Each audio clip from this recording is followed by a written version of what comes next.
Good afternoon, I'm Paolo del Rosario. This is Newsfeed on the Bilyonaryo News Channel. Comelec has directed its law department to file a motu proprio complaint against suspended Bamban Mayor Alice Guo and start a preliminary investigation against the mayor for material misrepresentation in violation of the Omnibus Election Code. Mayor Guo claims to be a Filipino citizen, but investigators, through fingerprint examinations, confirmed that she and a certain Chinese national, Guo Huaping, are one and the same person. Under Philippine laws, elected public officials must be Filipino citizens. The Department of Justice confirms an international lookout bulletin order has been issued against Harry Roque and 11 others involved in the POGO investigation.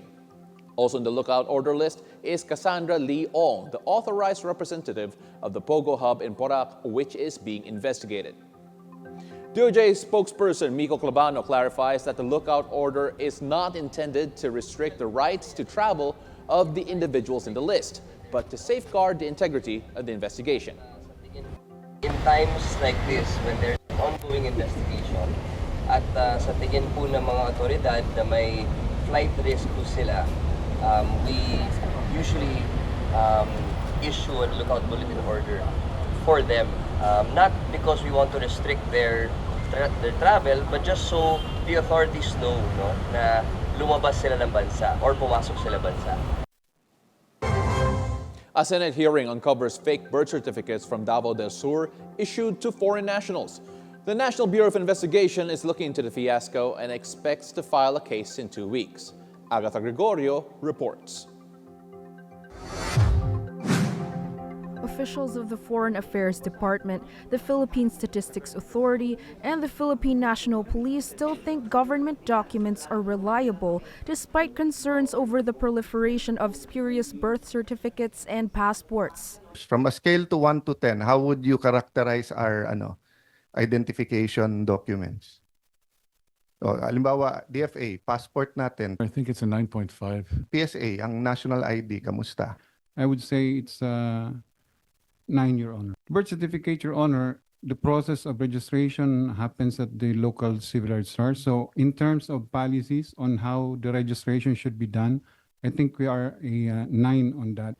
But while the public hears those near-perfect scores from some officials, for National Bureau of Investigation Region 11 Director Jonathan Balite, That should not be higher than 5, Your Honor. that's after it was revealed at the Senate Blue Ribbon Committee hearing on Monday that just in Santa Cruz, Davao del Sur, over 1,500 certificates of live birth were irregularly issued to foreign nationals.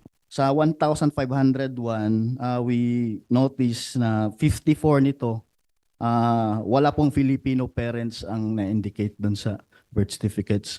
The NBI will investigate the matter, adding they have identified one fixer who's expected to give them the necessary information to build a case.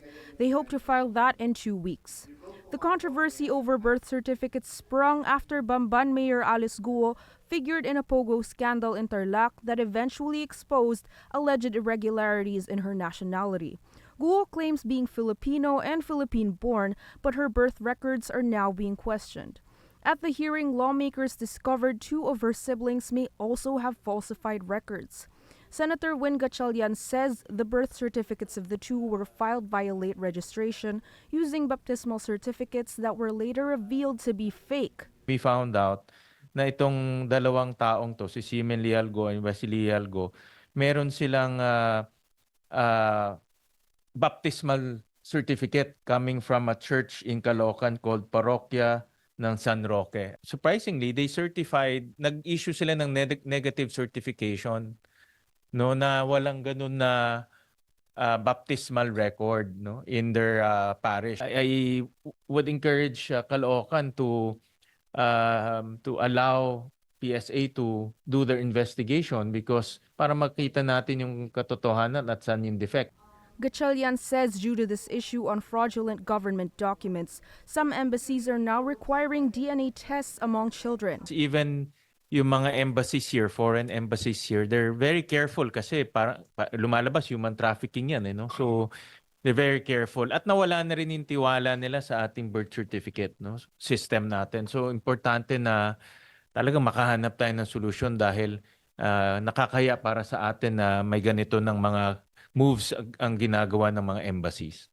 Agatha Gregorio, Bilyonaryo News Channel. The Philippine government calls for a peaceful transition of power in crisis-hit Bangladesh. The Foreign Affairs Department says it is closely monitoring the situation after Prime Minister Sheikh Hasina resigned and fled Bangladesh on Monday. The DFA has raised alert level 1 in the South Asian nation, telling the roughly 700 Filipinos there to exercise caution and restrict non-essential movement. Hundreds have been killed in the government crackdown on demonstrators that began as protests against job quotas and swelled into a movement demanding the Prime Minister's ouster. The United Nations fires 9 staff for working for its Palestine Refugee Agency, UNRWA, over the alleged involvement in the October 7 Hamas attack on Israel. But 10 others were cleared. Israel made the alarming accusation against UNRWA back in January, claiming several of its members took part in the attack that triggered the nearly 10-month war in Gaza. The allegations prompted donor nations to suspend funding for the agency. The ability in its authority to impose disciplinary sanctions in response to wrongdoing or take other administrative measures to ensure the smooth functioning of the organization.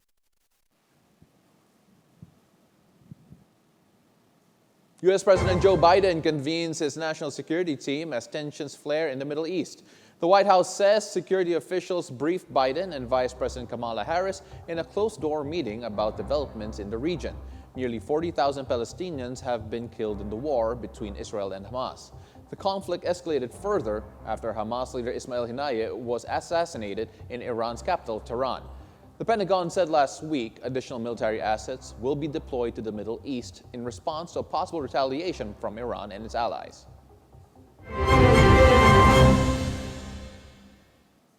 A check now on the markets. The Philippine Stock Exchange misses on a regional rally. After surging for most of the day, the PSEI index closed flat at 64.33. Philippine shares pulled back after inflation in the country breached the upper end of the government's target range, quickening to 4.4% in July, dampening investor sentiment. As for the rest of Asia, stocks staged a relief rally following Monday's brutal sell-off. Japan's Nikkei 225 paired some of its losses, surging 10% for its best day since October 2008. Global stocks earlier tumbled due to renewed fears of a recession in the world's largest economy. But an analyst believes the economic downturn in the U.S. is unlikely. The GDP growth remains around 3% per year over year, indicating a slightly growing economy.